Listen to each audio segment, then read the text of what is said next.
Assalamu alaikum warahmatullahi wabarakatuh. Ashama harkafu jarajatu ortoota fi daawwattoota keenya YouTube channel Leeman jalatti argamtan warri maatii kiyyataatan hedduu galatooma hedduun isin kabaja ulfaadha.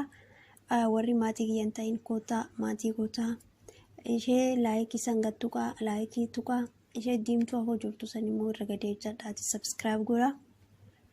Kabiran kun nisincha wanta dogongora qabnu fi wanta sirreessuu qabnu fille comment jala nu barreessa nu jajjabeessa subscribe qofa gootanii taa'u miti video keenyallee nu daawwadhaa isincha hartana amma yeroo hunda waa'ee siyaasaa miti fakkeenyaaf Leeman nyaata hojjechuu dandeessu moo dandeessu kan jirurra yoo boqonnaa hojirraa argadhe nyaatas isin agarsiisa jechuun hamma beeku tokko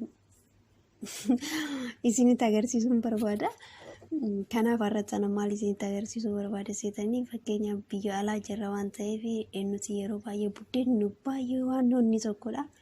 Kanaafuu mana keenya keessatti manuma hojii mana hojjennu keessatti buddeen akkamitti dalagachuu dandeenya.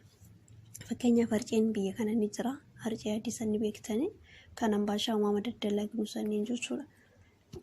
Qiyyixiin qabu haa ta'u garuu akkaataan nuti ittiin hojjennu akkaataa salphaatti jechuudha. Akkuma nama xeefii buddeena xeefii yookaan akka nama buddeena qiyyixii qabutti akka salphaatti hojjechuu dandeenya. Fakkeenyaaf harcee bitanii dhuftan sanii ni immistanii misachuun ni ho'istanii maglaa jedhama arabiffaan onni irratti immoo maxxabashaa afaan keenyaan maal akka jedhu wanta akka eelee jiru tokko jechuudha.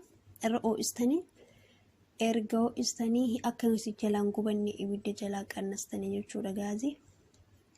Samboodanii erga inni loon isaa bunni ta'e haa qorruu dhiistanii erga inni qorree qabbanaa'e hin bukeessitanii osoo hin bukeessin dura irshoo isin barbaachisaa. Irshoo keessan gotti guwattanii hin bukeessitanii erga bukeessitanii guyyaa tokko akkas guyyaa lammataa irratti akka walakkaasaa irratti akkasni hojjettanii ni qal'istanii.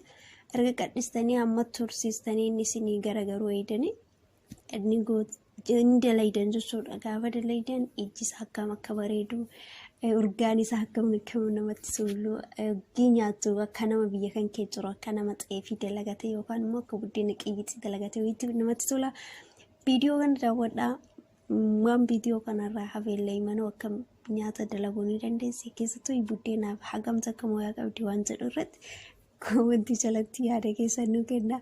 Isin jaaladha isin kabaja yoo isin kanarra nu jabeessitan akka waan bira kachaanullee jabaa dheerachuu abdii qaba. Sa'aatii boqonnaa kiyyaa yookaan sa'aatii hojii irraa kiyyaa jechuudha. Hojiidhaan baay'ee biizii waan nan ga'uuf xiqqoo gara onni kanarratti saniif jedhisa malee nyaata dalaguu wallaallee sun taane haalli hojii kiyyaatiif baay'ee na rakkisa saniifanii hojii ulfaataa tokkoon baay'ee hojjedha waan ta'eef akkasiitii isin hojii jira. YouTube keessa subscribe godhaa.